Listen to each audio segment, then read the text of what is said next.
Okay, so it's time for a tire change on the Batavus Fier, and taking off the back wheel is quite an involved process, as I've found out.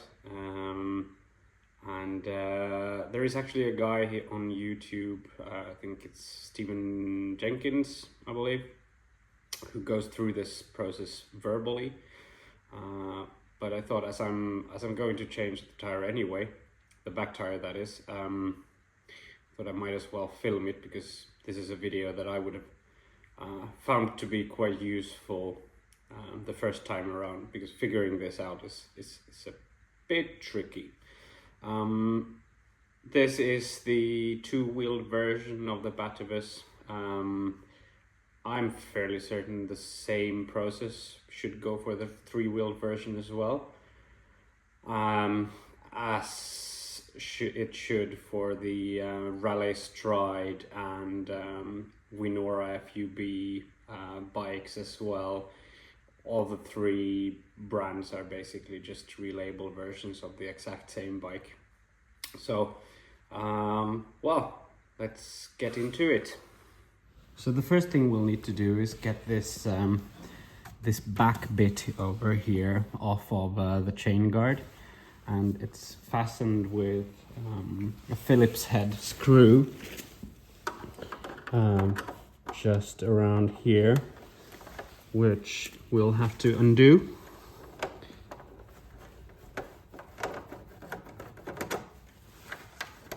After which it's just retained by a few clips. We'll just need to wiggle it around a little bit for it to detach, and there we go. Next we'll need to get these chain tensioners off. There's one on either side. All you'll need to do is have a 10mm wrench and get both nuts off to liberate these.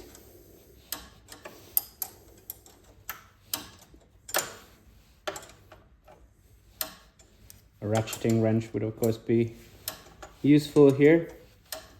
Just didn't happen to be what I grabbed this time around.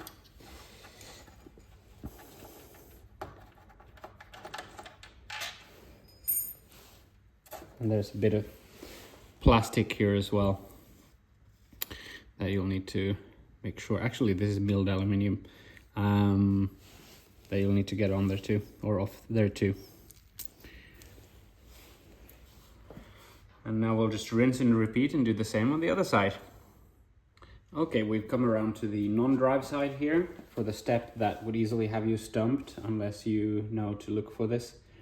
So in order to get the back wheel off, you actually have to take off the entire brake caliper, because on the very same 5mm Allen screws here, there is this little hooked plate that hooks around the chain axis, the wheel axis, and retains the entire back wheel unless you unscrew it all. You will soon see when the caliper comes off that the little disc swings down right here. It will actually not come off until we've removed the entire rear wheel, which also means we really need to remember to hook it onto the axis before we put the back wheel back in place. Moving on, while we're on this side and have our 5mm Allen key handy, let's also undo the screw just a tad for the rear mudguard. The back wheel will not fit out of the dropouts, since we have horizontal dropouts here, and the rear mudguard actually comes down pretty low. The wheel won't fit out under it unless we give it some wiggle room by loosening these retaining rods over here. Same goes for the other side. With those screws loosened, we can actually move forward to loosening the bolts for the actual wheel axis. This is just your regular 15mm wrench that you need for these. Same on both sides, obviously.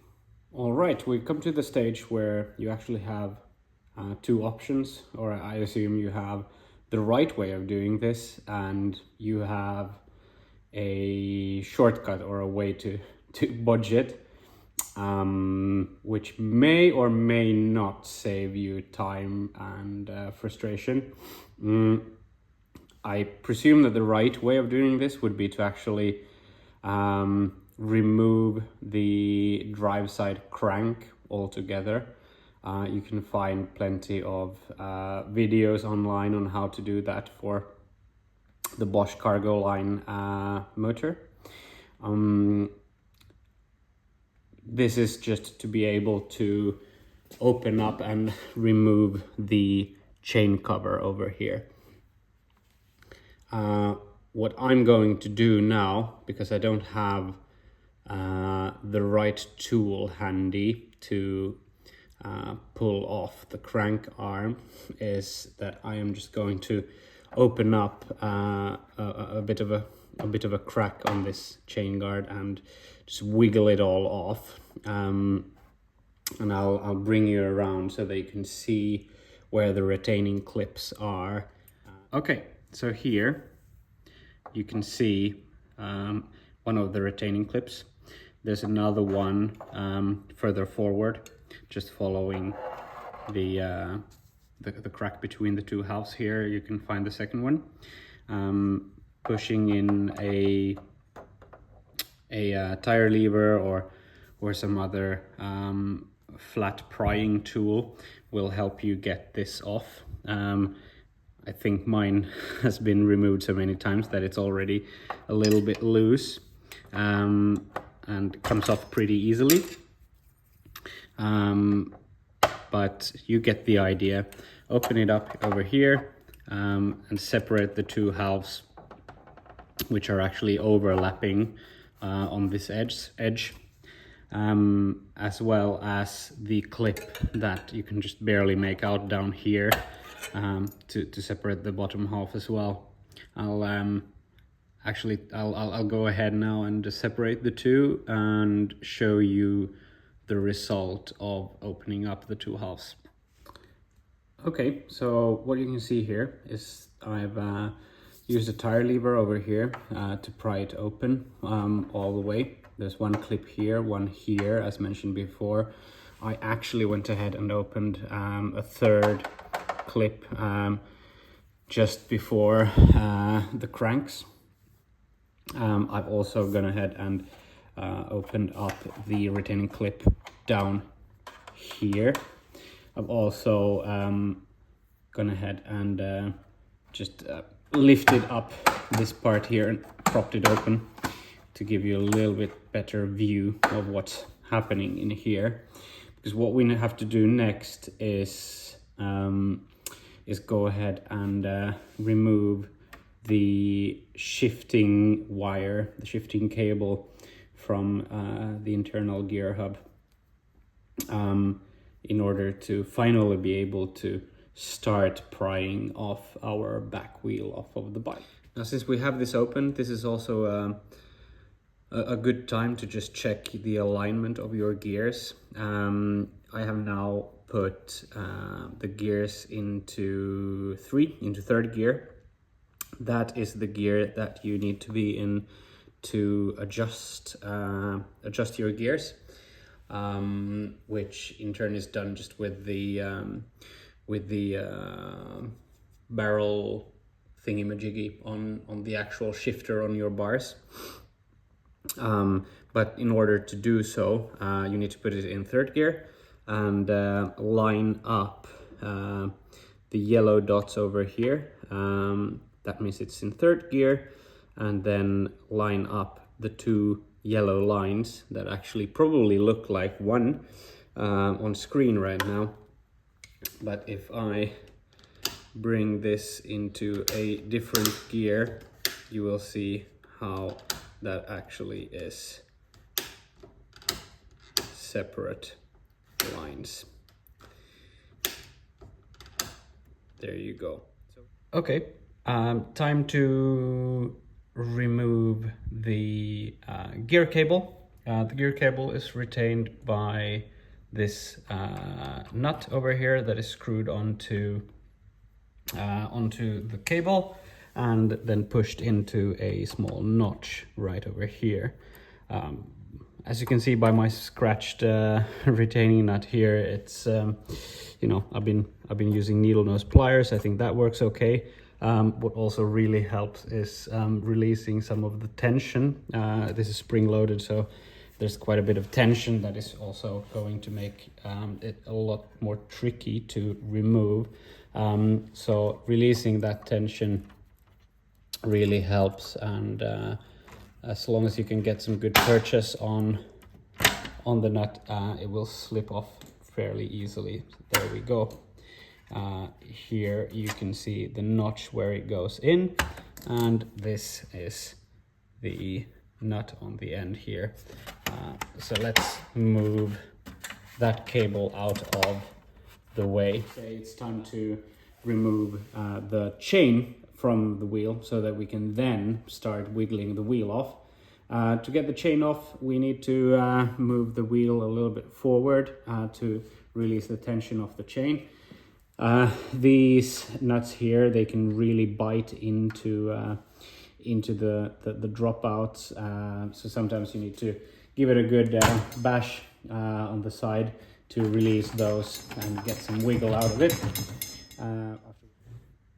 I actually have a quick link fitted on the chain. I'm not 100% sure whether that's standard issue or not. Can't quite remember whether it's me having added this or whether it came with the bike. Nonetheless, you know, spin your chain around, have a look for it. If you don't have one, I'd strongly recommend adding one, as it does make this process quite a lot easier if you can just snap that open, because once we are this far, we can actually start to wiggle the wheel off of the bike. Okay, here we have the setup to actually start trying to wiggle the rear wheel off. Propped up the stand on a few blocks of wood, together with a chair, to get that rear wheel up in the air. Okay, here we have the wheel out of the dropouts. We still need to completely detach the shifter cable from here. There's this plastic guide that you can just pull out, after which you can pull out the cable as well out of the notch down here, and the wheel is finally out. Down here on the floor we find that clip that I mentioned earlier that hooks around the rear axis and keeps it all in place, and it's retained by these through these holes with the very same screws that retain the rear brake caliper. But now, with the wheel finally off, I'll go ahead and switch to summer tires, and then we can look forward to doing all of the same in reverse, with the added complexity of actually trying to get everything to fit together and not just trying to wiggling it off. So actually getting the wheel on tends to be the trickiest bit.